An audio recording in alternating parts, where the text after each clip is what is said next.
Hello friends, welcome back to my channel. আশা করছি তোমরা সবাই ভালো আছো এবং সুস্থ আছো।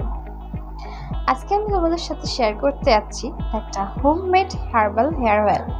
আর আজকের এই ভিডিওটা দেখার পরে আশা করছি তোমাদের আর চুল সংক্রান্ত কোনো সমস্যা থাকবে না।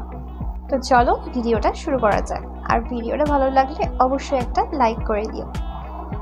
আর এই হার্বাল হেয়ার অয়েল বানানোর জন্য আমাদের লাগছে একটা পেঁয়াজ, কিছুটা জবা ফুল, অ্যালোভেরা, নিম পাতা, কারি পাতা, ভৃঙ্গরাজ, আর লাগছে ঘি, কালো জিরে, ভিটামিন ই ক্যাপসুল, আর লাগছে ক্যাস্টর অয়েল। প্রথমে এই অ্যালোভেরা পাতাগুলো ছোট ছোট করে কেটে নিচ্ছি। আর এই অ্যালোভেরা পাতাটা আমি গাছের থেকে তুলে 1 ঘন্টা ধরে যে হলুদ পদার্থটা থাকে অ্যালোভেরার সেটা ঝরানোর জন্য রেখে দিয়েছি। তারপর আবার ভালোভাবে ধুয়ে এখন ছোট ছোট টুকরো করে কেটে নিচ্ছি। অ্যালোভেরা পাতা ব্যবহার করার আগে অবশ্যই যে হলুদ জেলটা বার হয় সেটা ভালো করে বাদ দিয়ে তবেই কিন্তু তোমরা অ্যালোভেরাটা ব্যবহার করবে। এরপরে যে জবা ফুলগুলো নিয়েছি সেগুলো ছোট ছোট টুকরো করে কেটে নেব। এখানে আমি যে ইনগ্রেডিয়েন্টসগুলো ব্যবহার করেছি সেগুলোর কি উপকারিতা, কি গুণ সবকিছু আমি ডিটেলস ডেসক্রিপশন বক্সে লিখে দিয়েছি, তোমরা অবশ্যই সেটা একবার চেক করে নিও। আর আজকে যে হেয়ার অয়েলটা তোমাদের সাথে শেয়ার করছি সেটা শুধু তোমাদের নতুন চুল গজাতে সাহায্য করবে না, তোমাদের স্ক্যাল্পে যদি কোনো সমস্যা থাকে, খুশকির যদি কোনো সমস্যা থাকে, সব সমস্যার কিন্তু সমাধান করবে। সেই জন্যই আমি কিন্তু এই ভিডিওটার টাইটেল দিয়েছি চুলের সব সমস্যার সমাধান। এখানে পেঁয়াজগুলো খুব ছোট ছোট করে টুকরো করে কেটে নিতে হবে, যাতে পেঁয়াজের ভেতরে থাকা সমস্ত ভিটামিন, প্রোটিন, মিনারেলসগুলো ভালোভাবে তেলের সাথে মিশে যেতে পারে। এই হার্বাল হেয়ার অয়েলটার মধ্যে আমি যে সমস্ত ইনগ্রেডিয়েন্টসগুলো ব্যবহার করেছি সবগুলোই কিন্তু ন্যাচারাল ইনগ্রেডিয়েন্টস। আর সবগুলো ইনগ্রেডিয়েন্টসের কিন্তু প্রত্যেকটার নিজস্ব গুণাগুণ রয়েছে। এবার এইখানে কারি পাতা, নিম পাতা আর ভৃঙ্গরাজ নিয়ে নিয়েছি। এবার এই সব উপাদানগুলোকে একটা মিক্সচারের মধ্যে দিয়ে ভালোভাবে ব্লেন্ড করে নেব। এর মধ্যে কিন্তু জল দেওয়া যাবে না, জল দিলে তেলের মধ্যে এই সব পাতাগুলো দিলে কিন্তু ছিটে আসার সম্ভাবনা রয়েছে। মিক্সচারে দেওয়ার পরে এই যে এরকম হয়েছে, ছোট ছোট একদম কুচি কুচি হয়ে গেছে। চুলের যত্নে ভৃঙ্গরাজ কিন্তু একটা ঔষধ হিসাবে কাজ করে। ভৃঙ্গরাজের যে কত গুণাগুণ সেটা কিন্তু বলে শেষ করা যাবে না। ভৃঙ্গরাজের তেল একটা ন্যাচারাল কন্ডিশনার, এটা আমাদের স্ক্যাল্পের রক্ত সঞ্চালন বৃদ্ধি করে। এবার সব উপাদানগুলো আমি একসাথে রেডি করে নিয়েছি। এবার একটা প্যানের মধ্যে প্রথমে 100 ml নারকেল তেল দিয়ে দিচ্ছি। এই হেয়ার অয়েলটা কিন্তু তোমাদের যদি স্ক্যাল্পের কোনো ইনফেকশন থাকে বা স্ক্যাল্পে যদি কোনো খুশকির সমস্যা থাকে সেই সব কিন্তু গোড়া থেকে নির্মূল করবে। আর এর মধ্যে যেহেতু মিশিয়েছি নিম পাতা, যেটা কিন্তু স্ক্যাল্পের যে কোনো রকম চুলকানি বা যে কোনো রকম সমস্যা থেকে আমাদের মুক্তি দেবে। এই হার্বাল অয়েলটা তোমরা যদি নিয়মিত তোমাদের স্ক্যাল্পে ব্যবহার করো তাহলে তোমাদের স্ক্যাল্পের রক্ত সঞ্চালন অনেক মাত্রায় বেড়ে যাবে।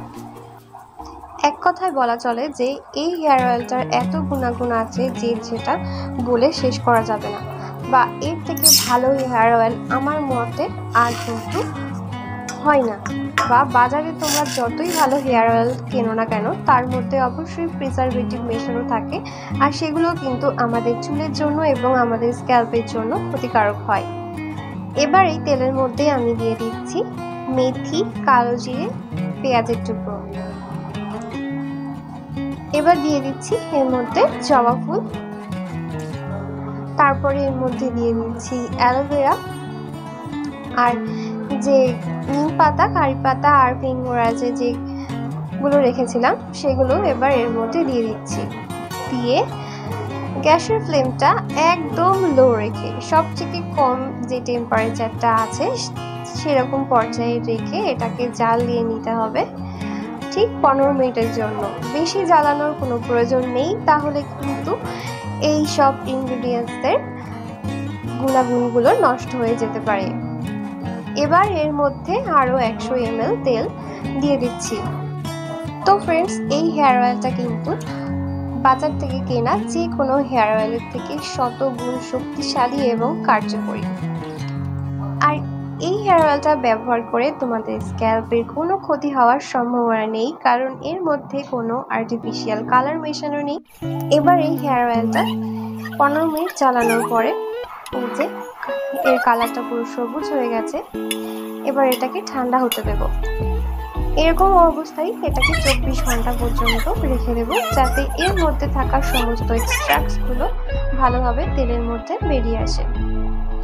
24 ঘন্টা পরে তেলটা একটা পাতলা কাপড় দিয়ে ছেঁকে নিয়েছি। ছেঁকে নেওয়ার পরে একটা বোতলের মধ্যে এটাকে ঢেলে নিচ্ছি। অবশ্যই তোমরা একটা এয়ারটাইট বোতলের মধ্যে এটা রাখবে, তাহলে কিন্তু এটা 6 থেকে 7 মাস পর্যন্ত ভালো থাকবে। এবার এর মধ্যে দিয়ে দিতে হবে vitamin E capsule. Vitamin E capsule কিন্তু তেল যখন গরম থাকবে তখন দেওয়া যাবে না। আমি এখানে 3টে ভিটামিন ই ক্যাপসুল দিয়ে দিচ্ছি এর মধ্যে। বন্ধুরা, লম্বা চুল এবং সুন্দর স্কিনের জন্য ভিটামিন ই ক্যাপসুল আমরা কিন্তু অনেকেই ব্যবহার করে থাকি। ভিটামিন ই ক্যাপসুলের মধ্যে থাকা অ্যান্টিঅক্সিডেন্ট আমাদের চুলকে লম্বা করতে সাহায্য করে এবং চুলের রুক্ষ শুষ্কতাকে দূর করে। এবার এর মধ্যে দিয়ে দিতে হবে 3 চামচ পরিমাণে ক্যাস্টর অয়েল। এই হেয়ার অয়েলটা আমি নিজে ব্যবহার করেছি, আর এই রেজাল্টে আমি এতটাই কনফিডেন্ট যে এই হেয়ার অয়েলটা তোমরা যদি ইউজ করো আর নিয়মিত ব্যবহার করো, তোমাদের চুল কিন্তু আগের থেকে অনেক সুন্দর হয়ে উঠবে। আর 15 দিনের মধ্যে আমার নতুন চুল গজিয়েছে, আর সেটা কিন্তু তোমাদের সামনেই আমি দেখালাম। এবার বলি এটা কিভাবে ইউজ করবে। এটা রাত্রেবেলা তোমরা তোমাদের স্ক্যাল্পে হালকা একটু গরম করে ভালোভাবে ম্যাসাজ করে নেবে। চুলের লেন্থে ইচ্ছা করে লাগাতেও পারো, নাও পারো, অথবা স্নান করার অন্তত 4 ঘন্টা আগে এটা তোমাদেরকে ইউজ করতে হবে। তারপর ভালো কোনো শ্যাম্পু দিয়ে তোমাদের চুলটাকে ধুয়ে ফেলতে হবে। আজকের মতো এখানেই শেষ করছি। সবাই খুব ভালো থেকো।